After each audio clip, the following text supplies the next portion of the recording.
मेरा नाम रेखा है।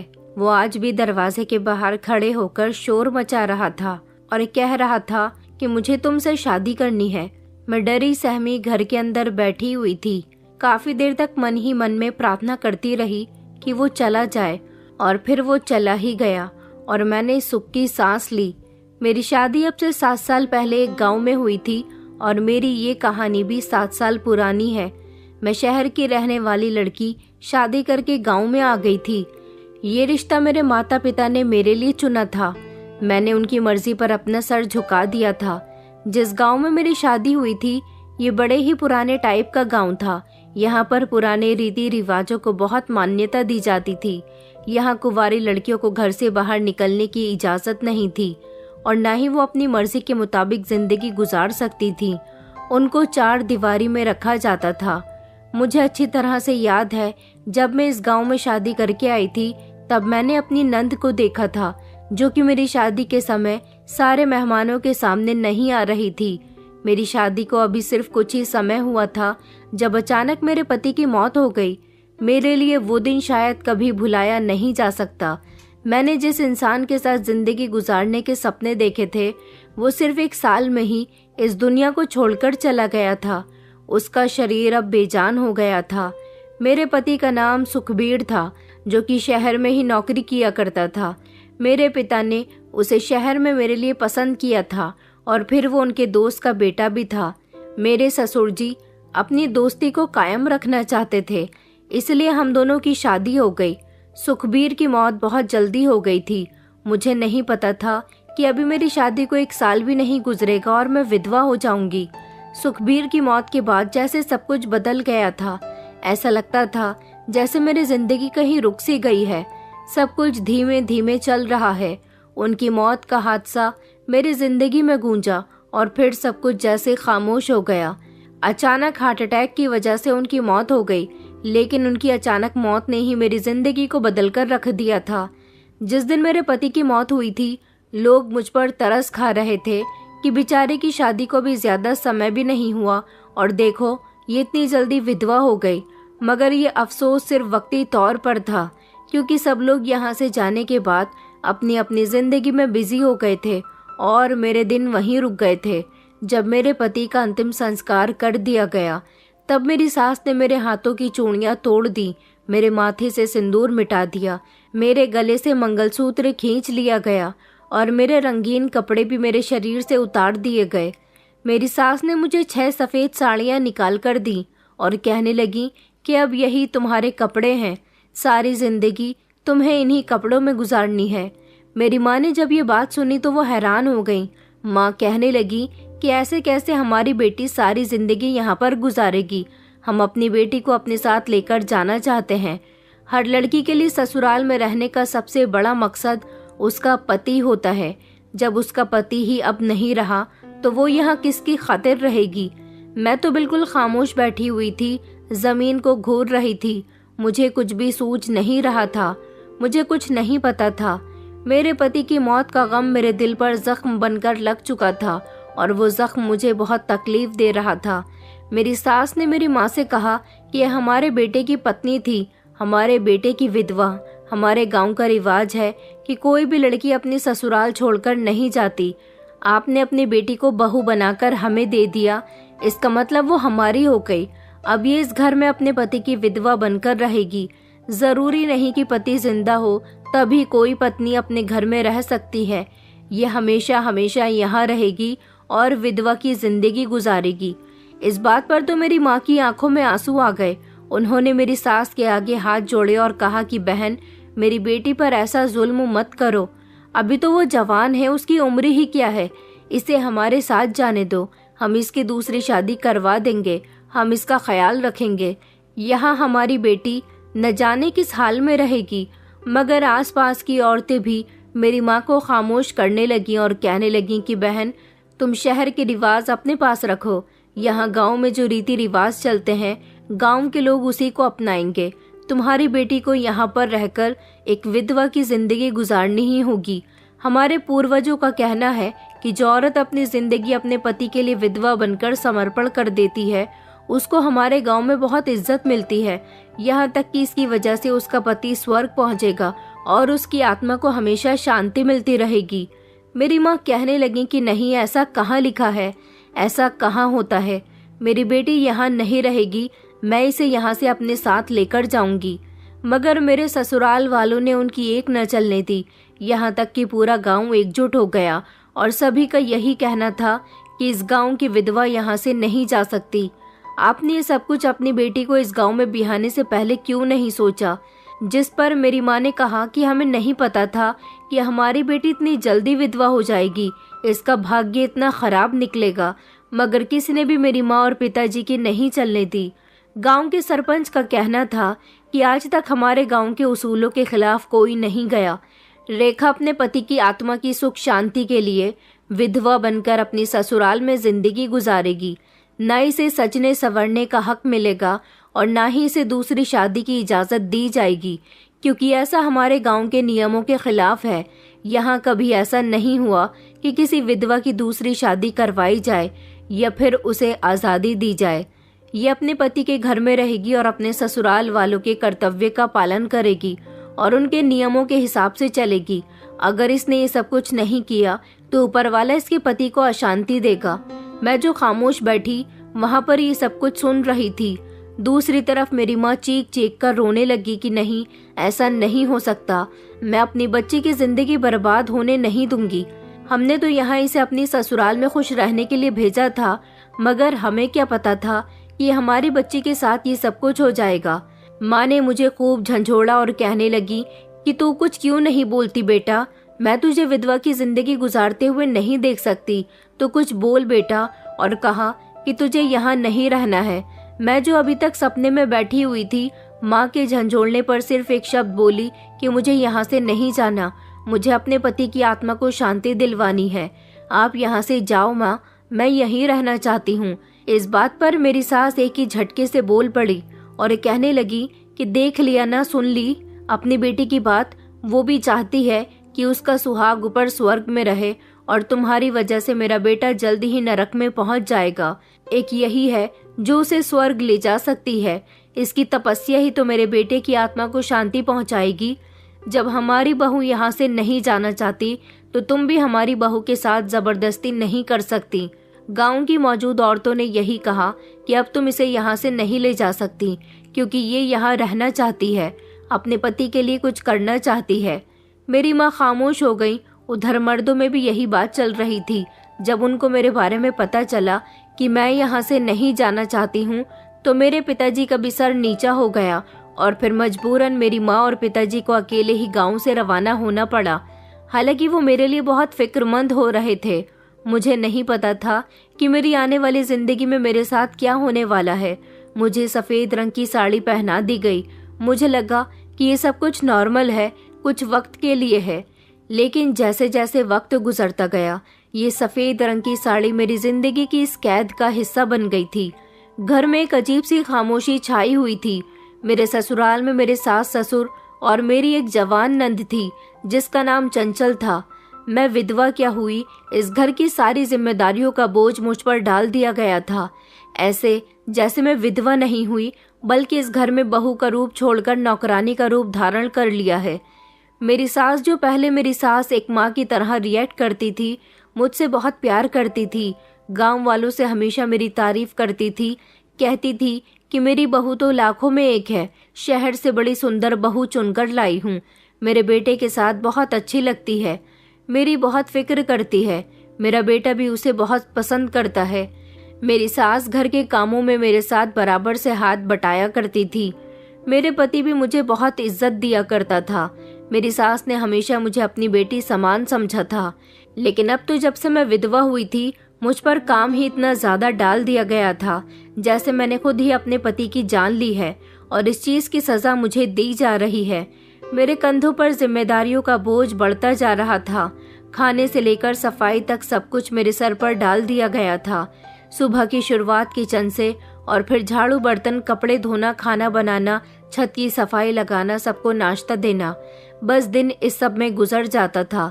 एक दिन मेरी नंद चंचल, जो मुझसे उम्र में सिर्फ 3 साल छोटी थी, मेरे पास आकर कहने लगी कि भाभी, माँ कह रही है कि आज लड़के वाले मुझे देखने के लिए आ रहे हैं, आप मेहमानों के सामने मत आना।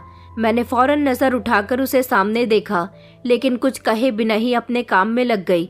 ये पहली बार नहीं था जब मुझे इस तरह से छुपाकर रखा गया हो। जब से मेरी शादी हुई थी मुझे छत पर भी घूंघट डालकर भेजा जाता था। मेरे साथ इस घर में वो सब कुछ हो रहा था जिसकी मैंने कभी उम्मीद भी नहीं की थी। एक दिन जब घर की दीवारों पर पेंट करवाना था तो मैं पेंटर को चाय देने के लिए चली गई तो मेरी सास मुझ पर चिल्लाने लगी और कहने लगी कि तेरी हिम्मत कैसी हुई पराए मर्द के सामने आने की। मुझे डांटकर उन्होंने फौरन कमरे में भेज दिया था। उसी दौरान हमारी एक पड़ोसन जो कभी कभी हमारे घर बातें करने के लिए आ जाती थी, मेरे पास आई और कहने लगी कि ऊपर वाला तुम्हें सब्र दे, लेकिन तुमने तो खुद को बिल्कुल खत्म कर लिया। बेटा, कभी कभी घूंघट डालकर बाहर भी निकल जाया करो। तुम्हारी सास ने तुम्हें ज्यादा ही कैद में रखा हुआ है। विधवाओं को इतना भी कैद में नहीं रखा जाता बेटा। मैं उनकी बात पर मुस्कुरा दी, लेकिन मेरी मुस्कुराहट के पीछे कितने आंसू छिपे हुए थे ये सिर्फ मुझे ही पता था।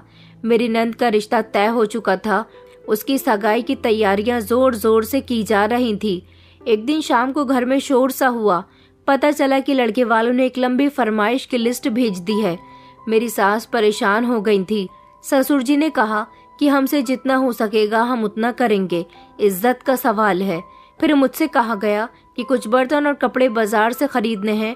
लिस्ट मुझे दे दी गई थी और पैसे भी। थोड़ी देर तक मैं पैदल चलती रही। बाजार काफी दूर था।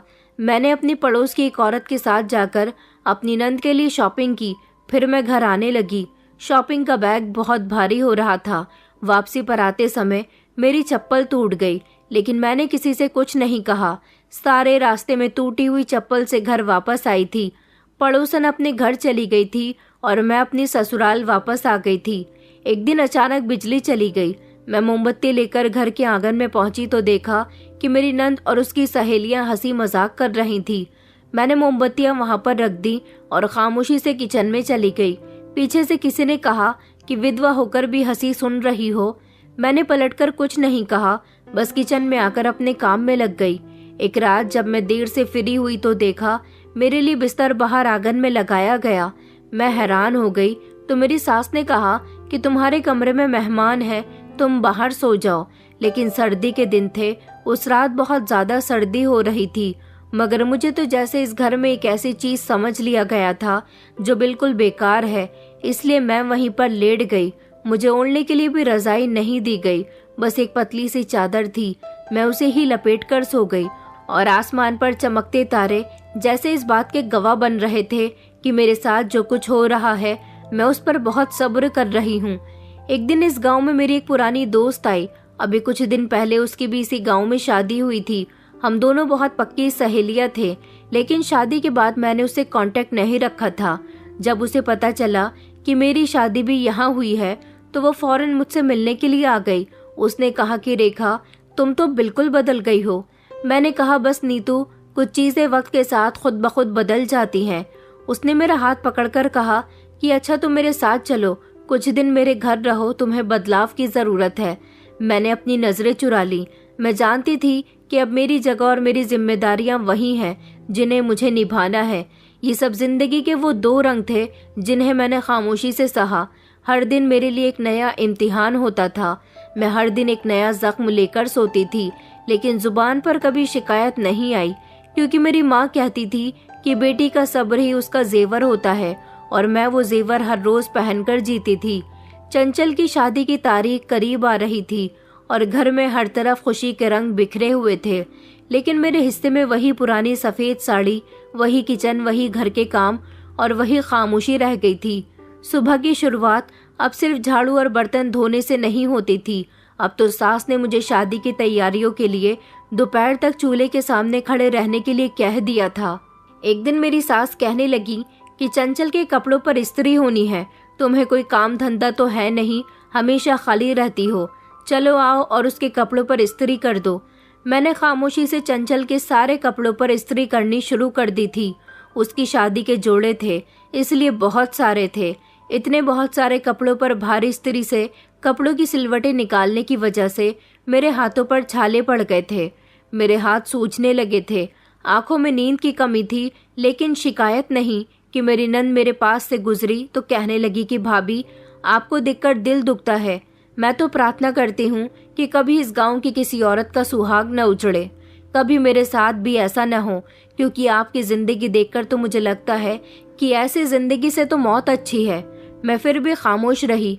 उसने यही कहा कि मैं आपके लिए कुछ नहीं कर सकती।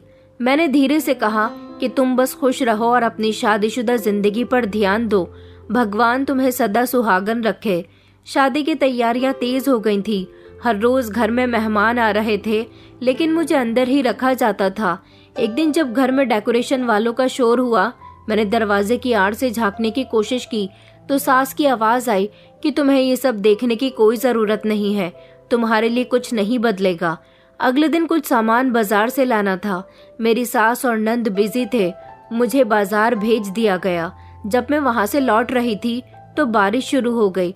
हाथ में 2 बड़े बड़े बैग थे और मैं भीगती हुई तेजी के साथ घर पहुंची। मेरे कपड़े भीग चुके थे, सर्दी से बदन कांप रहा था, लेकिन दरवाजा खोलते ही सास कहने लगी कि तुम्हारे कपड़ों का पानी अंदर नहीं आना चाहिए, सारा घर गंदा हो जाएगा। जल्दी से बाहर ही कपड़े निचोड़ लो और फिर अंदर आना। मैं कुछ कहे भी नहीं उनकी बात पर ध्यान देते हुए अंदर चली गई थी। मेहंदी की रस्म होने से 2 दिन पहले ही घर में सारे मेहमान आने शुरू हो गए थे। मेरी सास ने मुझे हुक्म दिया था कि मैं सिर्फ अंदर के कमरे में ही रहूंगी, बाहर नहीं आऊंगी। अगर उनको कोई काम होता तो वो कहती कि बाहर आ जाओ और अपने चेहरे को घूंघट से अच्छी तरह से ढक लो, ताकि कोई तुम्हारा चेहरा न देख सके। उसी दौरान मैंने नोटिस किया कि मेरी नंद का होने वाला पति हमेशा खामोश रहता था। एक दिन जब वो अपने पिता के साथ आया तो मैं दरवाजे के पीछे से उसे देख रही थी। मेरी नंद की बातों पर वो हल्का सा मुस्कुराया, मगर उसकी आंखों में कुछ अलग सा दुख था। मेरी सास ने बाद में कहा कि हमारे दामाद का बर्ताव कुछ अजीब सा है, परिवार अच्छा है, निभा लेगा। जिस समय मेरी नंद की शादी के कार्ड बांटे जा रहे थे, उस समय मेरी सास ने मुझे उन पर नाम लिखवाने के लिए बुलाया और कहा कि जिन जिन लोगों के घरों में कार्ड जाने हैं उनके नाम लिख दो। तुमसे ये काम तो बहुत अच्छे से आता है, एक यही तो खूबी है तुम्हारे अंदर। शहर की पढ़ी लिखी बहू लाने का इतना तो फायदा हुआ कि कलम अच्छी तरह से चला सकती है। शादी शुरू होने से 1 दिन पहले मेरी नंद की सारी सहेलियां घर में आकर हंसी मजाक कर रही थी और मैं किचन के दरवाजे पर उनकी बातें सुन रही थी। उस रात सब सो गए और मैं बाहर आंगन में बैठकर कपड़े तय कर रही थी। मेरे बराबर में बैठी मेरी सास ने मुझसे कहा कि तुम थक गई हो, लेकिन टूटी नहीं हो। शादी का दिन भी आ गया था, पूरा घर खुशी में डूबा हुआ था, लेकिन मेरे लिए ये सब कुछ भी नहीं था।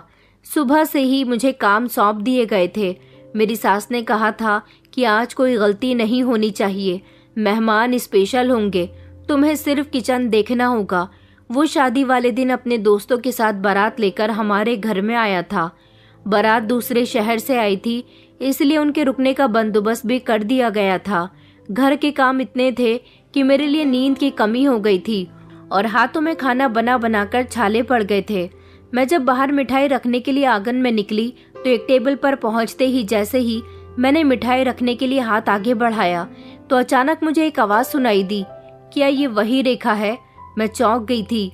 मैंने पीछे गर्दन घुमाकर देखा तो काले रंग के सूट बूट में एक लंबे कद का इंसान खड़ा हुआ था। उसका नाम जगदीप था। मैं इसे बहुत अच्छी तरह से जानती थी। मैंने फौरन अपनी नजर नीची कर ली थी और खामोशी से पलटकर वहां से जाने लगी। तभी मुझे आवाज आई, रेखा, मुझे तुमसे कुछ बात करनी है। मैंने काम तेज किया और मैं किचन के अंदर आ गई थी। सास सामने से आ गई और कहने लगी कि कहाँ घूम रही हो, अंदर मेहमान बैठे हैं, उनको ठंडा पानी दो और खुद छुप कर बैठ जाना, कोई काम हो तभी बाहर आना। मैंने हाँ में गर्दन हिलाई और पानी लेने के लिए जब दूसरे कमरे के कोने में गई तो वहीं जगदीप एक कोने में खड़ा हुआ मुझे देख रहा था। उसकी नजर मुझसे बातें कर रही थी और मैं नजर बचाकर अपने काम में बिजी रही। मेरी नंद की सहेलियों ने हल्ला गुल्ला किया हुआ था। मैंने सबको पानी दिया और जब जगदीप के पास पहुंची तो उसने फिर से धीमी आवाज में कहा, 1 मिनट मेरी बात तो सुनो। मैं रुकी लेकिन नजर नहीं उठाई। उसने कहा कि तुम अच्छी लग रही हो, मैंने तुम्हें बहुत ढूंढा, लेकिन उसने सिर्फ इतना ही कहा था। उसकी आवाज मुझे बहुत थकी हुई लग रही थी। मैंने कहा कि ये जगह और ये वक्त बात करने के लिए ठीक नहीं है। वो आगे कुछ कहने ही वाला था कि मेरी सास की नज़र मुझ पर पड़ गई और मैं फौरन वहाँ से हट गई। उन्होंने कहा कि ये क्या कर रही हो, चलो जाओ जाकर मेहमानों की देखभाल करो। मैं जल्दी से किचन में आई और सुकून का सांस लिया। मेरे लिए एक पुरानी किताब खुल गई थी। जगदीप कॉलेज में पढ़ने वाला मेरा क्लासमेट था। पढ़ाई में मेरी बहुत मदद किया करता था। एक दिन उसने मुझसे बातों ही बातों में कहा था कि तुम मेरे लिए बहुत स्पेशल हो। आज जब वो मेरे सामने आया तो जैसे वक्त एक लम्हे के लिए रुक गया था। मैं सोचती थी कि कुछ भी पहले जैसा नहीं रहा। शादी की रस्में भी हो रही थी। जगदीप मेरी नंद के पति का दोस्त था। इस बीच जगदीप बार बार मुझ पर नजर रख रहा था, मगर मैं उसे नजरअंदाज कर रही थी। वो मेरी इस अंदाज को समझ गया था। सुबह के समय शादी की सारी रस्में पूरी हो गई थी। मेरी नंद की विदाई का समय आ गया था। बारात विदा होने वाली थी। तब जगदीप मेरे करीब आकर धीरे से कहने लगा कि मैं कल आऊँगा, अकेला, सिर्फ तुमसे बात करने के लिए। अगर तुमने दरवाज़ा नहीं खोला तो मैं समझूंगा कि तुमने मुझे हमेशा के लिए भुला दिया। मैं कुछ नहीं बोली, सिर्फ दरवाजे की तरफ कदम बढ़ा दिए। मेरी नंद तो विदा होकर अपने ससुराल जा चुकी थी। घर से सारे मेहमान भी चले गए थे। मैं बार बार यही सोच रही थी कि क्या मुझे जगदीप से बात करनी चाहिए या हमेशा के लिए उसे नज़रअंदाज कर देना चाहिए। मैं रोज़ की तरह आंगन की सफाई लगा रही थी जब मेरे सास ससुर कहने लगे, हमारे गांव में शादी के दूसरे दिन बेटी को मायके लाने का रिवाज है, हम उसे लेने के लिए जाएंगे। तुम घर का दरवाज़ा अच्छी तरह से बंद कर लेना और खामोशी से सारे काम करती रहना। मैंने कहा कि ठीक है। फिर थोड़ी देर के बाद वो लोग चले गए थे। उनके जाने के ही कुछ देर के बाद घर का दरवाज़ा बजने लगा। मैंने झांक कर देखा तो जगदीप खड़ा हुआ था। मेरा दिल धड़कने लगा। मैंने धीरे से दरवाज़ा खोला और कहा कि तुम आ गए हो। वो कहने लगा कि हाँ, तुमसे वादा किया था ना, अपनी बात पूरी करने के लिए आया हूँ। मैंने इधर उधर देखा। मेरे सास ससुर तो जा चुके थे। मैंने धीरे से उसे घर के अंदर आने का इशारा किया और दरवाज़ा बंद कर लिया। अंदर आते ही जगदीप ने मेरा हाथ पकड़ लिया और कहने लगा कि रेखा, तुम्हें याद है कॉलेज का हमारा पहला दिन जब तुम नोट्स गिराकर रोने लगी थी? मैंने नज़रें चुरा ली। मैंने कहा कि हाँ याद है, लेकिन वो वक्त चला गया। तुम मेरे अच्छे दोस्त हुआ करते थे, मगर अब मेरे लिए एक अजनबी इंसान हो। जगदीप कहने लगा कि वक्त बदलता है, लोग नहीं। तुम अभी भी वैसी की वैसी ही हो। मैंने कहा कि वक्त ने सब कुछ बदल दिया। अब मैं वो रेखा नहीं हूँ जो कभी तुम्हारी दोस्त हुआ करती थी, तुम्हारे साथ हंसी मजाक किया करती थी। उसने मेरी बात नज़रअंदाज की और कहने लगा, जब तुमने कॉलेज छोड़ा तो मैं तुम्हें ढूंढता रहा, लेकिन तुम्हारी कभी कोई खबर ही नहीं मिली। फिर किसी ने बताया कि तुम्हारी शादी हो गई, तब मैं खामोश हो गया। लेकिन परसों रात जब मैंने तुम्हें देखा तो ऐसा लगा जैसे मेरे अंदर कुछ पूरा हो गया है। मैंने कहा, अधूरे सपने सब देखते हैं, लेकिन हर सपना पूरा नहीं होता। मेरी जिंदगी वैसी नहीं रही जिसमें तुम थे। तुम्हारे लिए भी अब इसमें जगह नहीं है। जगदीप कहने लगा कि मैं तुम्हें इल्ज़ाम देने नहीं आया, सिर्फ एक सवाल का जवाब चाहिए, क्या तुम खुश हो? मैं खामोश हो गई। खुशी तो मेरे लिए जैसे एक सपने के जैसी थी और इस सफ़ेद साड़ी के पीछे दफन हो चुकी थी। जगदीप ने फिर से पूछा कि तुमने मेरी बातों पर कभी यकीन नहीं किया था? मैंने धीरे से कहा कि वो सब सिर्फ कॉलेज का एक हिस्सा था। उस समय भी मेरी कंडीशन ऐसी नहीं थी कि मैं तुम्हारे बारे में कुछ सोचती। मेरे पेरेंट्स ने मेरा रिश्ता तय कर दिया था और जल्द ही मेरी शादी हो गई थी, इसलिए मुझे तुम्हें कुछ भी बताने का मौका ही नहीं मिला। तुम्हारे मेरे बीच पहले अच्छी दोस्ती हुआ करती थी, उससे ज़्यादा और कुछ भी नहीं। उसने कहा, तुम्हारे लिए कुछ नहीं था, लेकिन मेरे लिए बहुत कुछ था। मैं तुम्हें पसंद करता था। तुम कभी इस बात को समझ ही नहीं सकी, मगर मैं ही पागल निकला। मुझे तुम्हें समझाना चाहिए था कि मैं तुम्हें पसंद करता हूँ। मैंने ही देर कर दी थी, लेकिन मुझे अफसोस हुआ कि तुम्हारा पति मर गया। अब किस्मत ने मुझे दोबारा से एक और मौका दिया है तुम्हारे करीब आने का। मैं अब की बार तो कोशिश कर सकता हूँ ना? मैंने चौंक कर उसकी तरफ देखा। मैंने कहा कि तुम पागल हो गए हो क्या? मैं अपनी मर्जी से यहाँ कुछ भी नहीं कर सकती। यहाँ मेरी सास की मर्जी चलती है। वो मेरे पीछे साई की तरह रहती हैं। तुम इस गांव के माहौल के बारे में नहीं जानते। यहाँ के लोगों की बहुत पुरानी सोच है। मुझे यहाँ सिर्फ इसीलिए रहने दिया गया क्योंकि मैं अपने पति की विधवा हूँ। मैं यहाँ अपने पति की विधवा बनकर जिंदगी गुजारती रहूंगी तो ऊपर स्वर्ग में मेरा पति खुश रहेगा। इस पर धीमे से जगदीप मुस्कुराया और कहने लगा, और तुम पढ़ी लिखी लड़की इन लोगों की बातों में आ गई। मैं तुमसे एक बात कहना चाहता हूँ, अगर कभी तुमने सोचा कि तुम्हारी जिंदगी में कुछ और होना चाहिए तो मैं वही जगदीप हूँ जो तुम्हें हमेशा इज्जत देता था।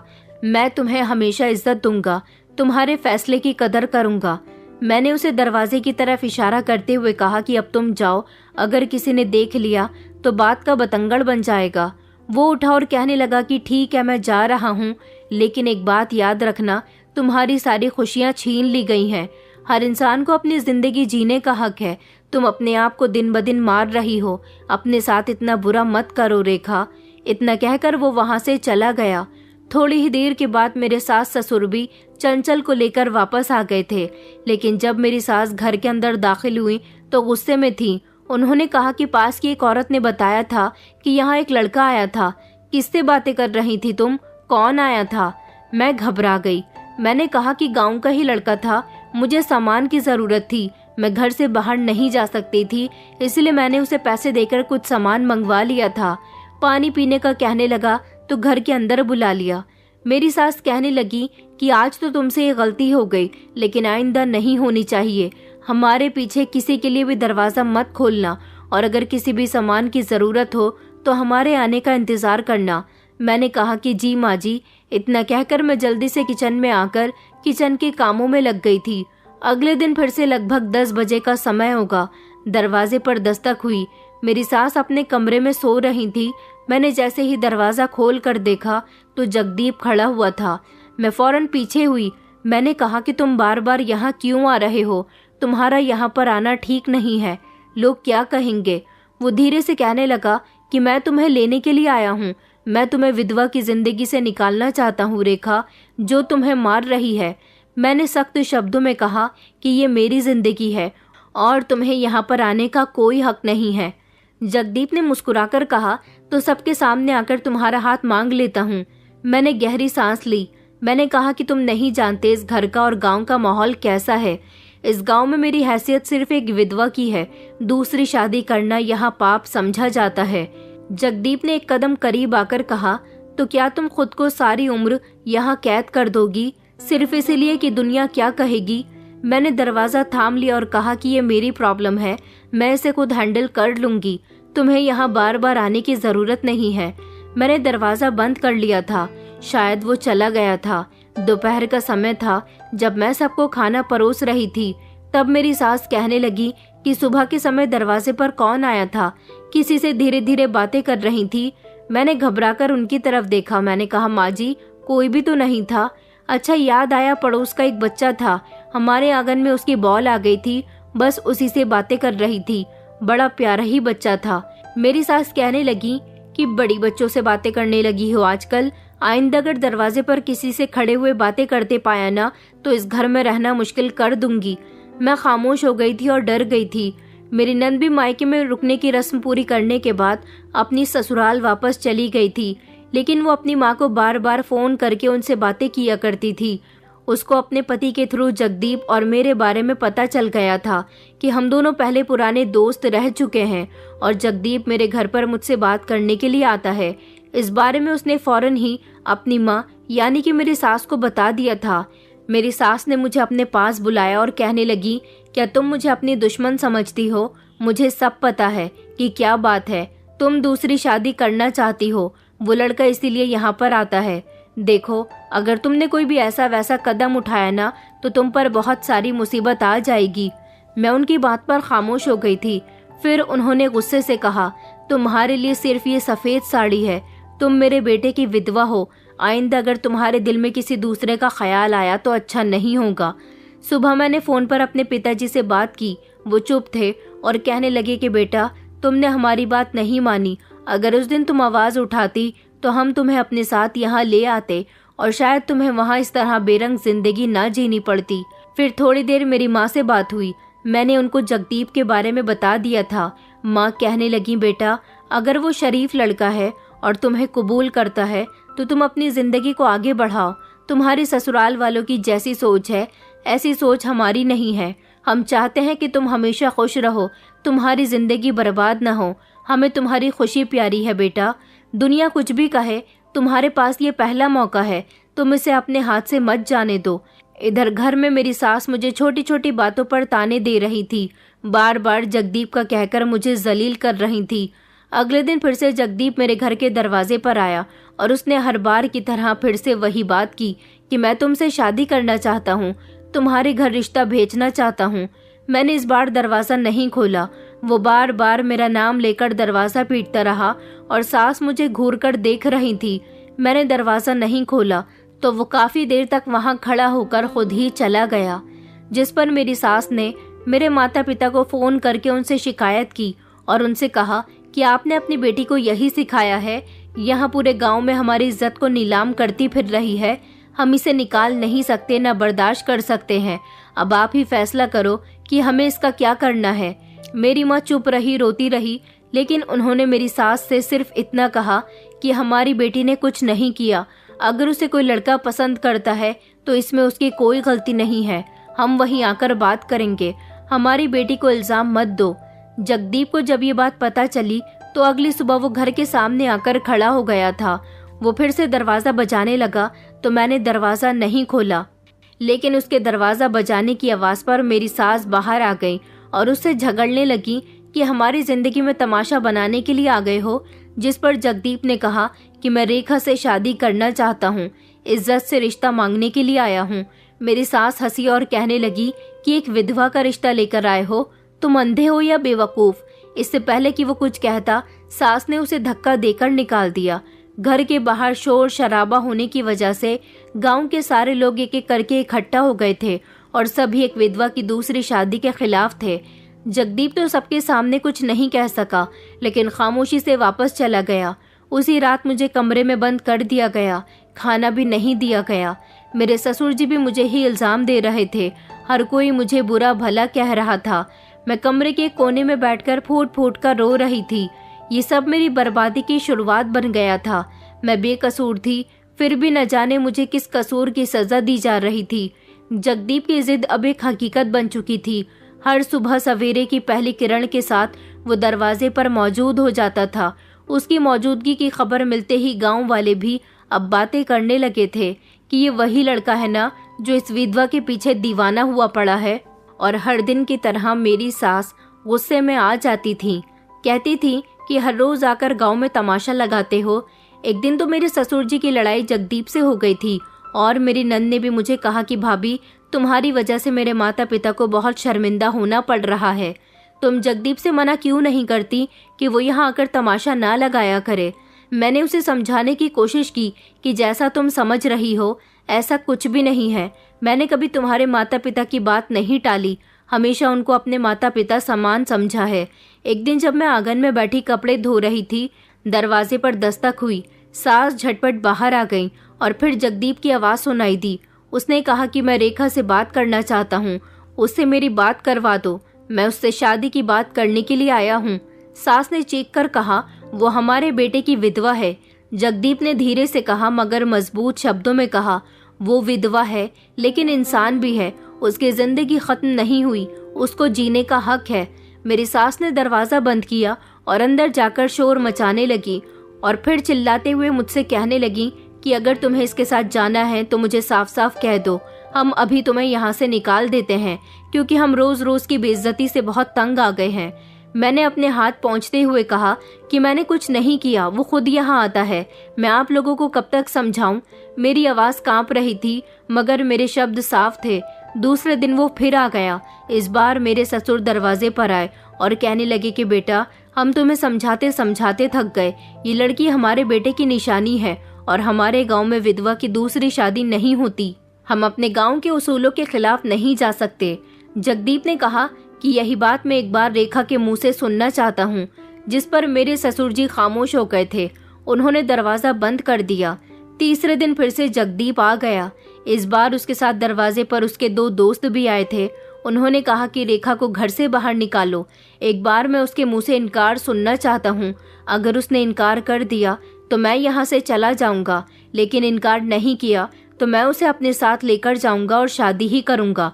तभी मेरी सास ने मुझे कमरे में बंद कर दिया और कहने लगी कि आज तो हद ही हो गई। उन्होंने दरवाजे से झांका और ताला लगा दिया। मैं रात भर कमरे में बंद बैठी रही। जगदीप की आवाज़ गूंजती रही कि मैं तुमसे बहुत मोहब्बत करता हूँ रेखा, और तुम्हें इज्जत से अपने साथ यहाँ से ले जाना चाहता हूँ। सिर्फ एक बार कह दो, हाँ या ना। अगली सुबह गांव के कुछ लोग दरवाजे पर इकट्ठे हो गए। मेरे ससुर जी को शर्मिंदगी का सामना करना पड़ रहा था। उन्होंने जगदीप से झगड़ना शुरू कर दिया और कहा कि ये रोज रोज का क्या तमाशा लगाते रहते हो।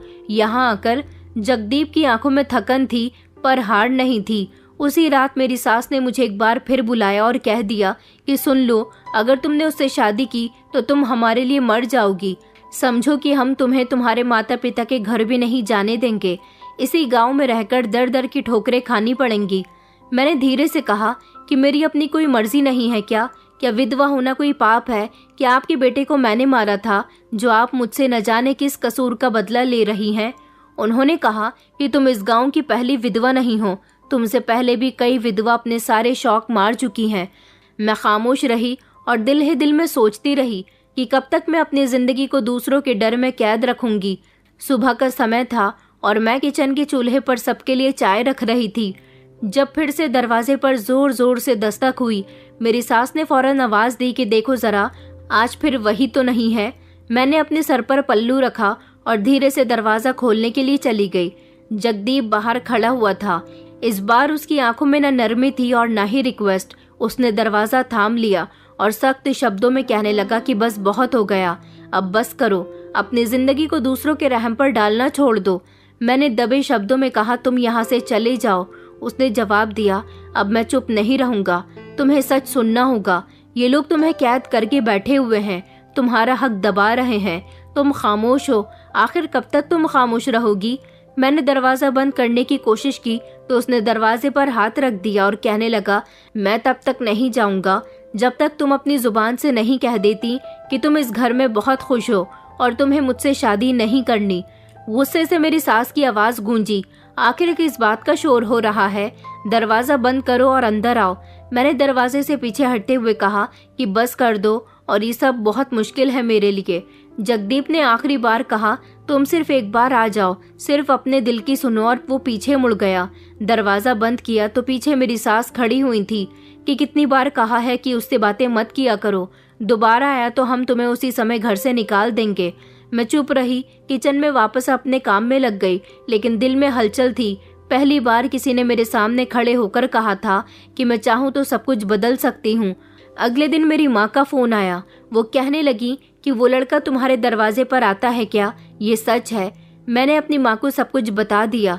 माँ कहने लगी कि बस बेटा, अगर वो लड़का तुम्हारे लिए बहुत सीरियस है, तुम्हें इज्जत देने के लिए तैयार है, तो फिर हम तुम्हारी ससुराल जाकर बात करेंगे, हम तुम्हारे साथ हैं।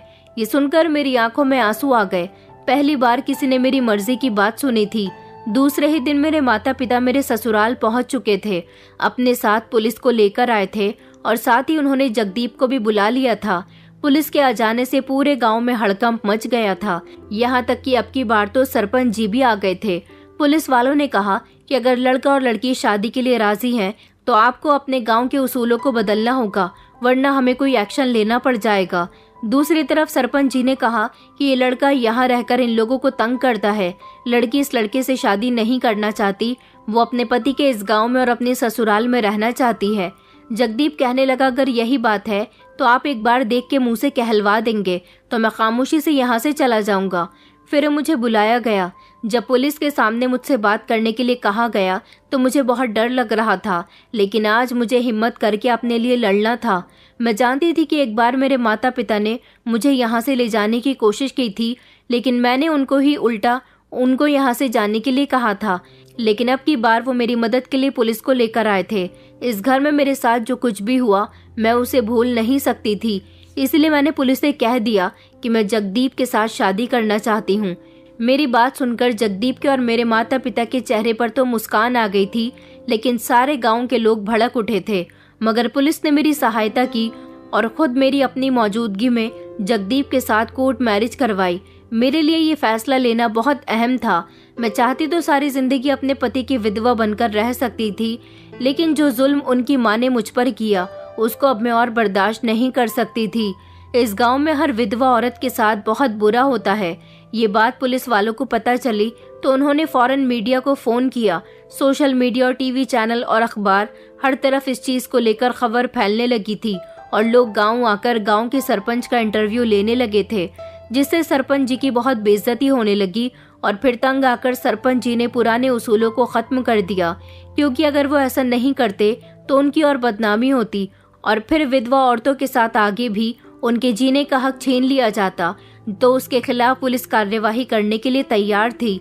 और मेरे सास ससुर जो गांव की इज्जत और मर्यादा के बीच में अपनी बेटी जैसी बहू को कैद करके रखते थे, उन्हें भी बहुत शर्मिंदगी का सामना करना पड़ा। आखिर ये कहाँ का रिवाज था कि अगर बहू ससुराल में ही विधवा बनकर जिंदगी गुजारे तो उसे उसके पति को स्वर्ग मिलेगा। पति को तो जरूर स्वर्ग मिल जाएगा, लेकिन इस गांव के लोग खुद नर्क का हिस्सा बन रहे थे। मैं अपने माता पिता की आज भी शुक्रगुजार हूँ, जिन्होंने हिम्मत की और जगदीप का सहारा लेकर पुलिस को लेकर आ गए थे। पुलिस ने मेरा बहुत साथ दिया। दूसरी तरफ मेरी शादी जगदीप के साथ हो गई थी और जगदीप इज्जत के साथ मुझे अपने घर लेकर आ गया था। यहाँ शहर आकर मैंने खुलकर सांस ली थी और जगदीप ने मुझे खुशहाल जिंदगी दी। उसके साथ मेरी जिंदगी की एक हसीन शुरुआत हुई थी। काफी लंबे समय बाद मैंने रंगीन कपड़े पहने थे। मुझे ऐसा लग रहा था जैसे अब मैं जिंदगी की कैद से बाहर आ गई हूँ। मैं उसके साथ बहुत खुश हूँ।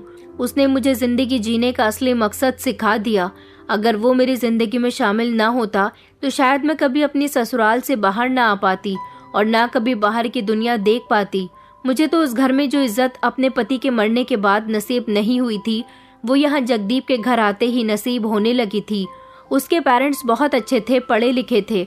उन्होंने मुझे खुले दिल के साथ एक्सेप्ट किया और आज मैं उनके घर की बहू नहीं बल्कि बेटी कहलाई जाती हूँ। तो ये थी मेरी एक विधवा होने की जीती जागती कहानी। दोस्तों, उम्मीद करती हूँ आपको हमारी कहानी पसंद आई होगी। कहानी पसंद आई है तो वीडियो को लाइक करें, चैनल पर नए हैं तो चैनल को सब्सक्राइब करें और हाँ, नोटिफिकेशन बेल को ज़रूर दबाएं ताकि अगली अपडेट सबसे पहले आपको मिले।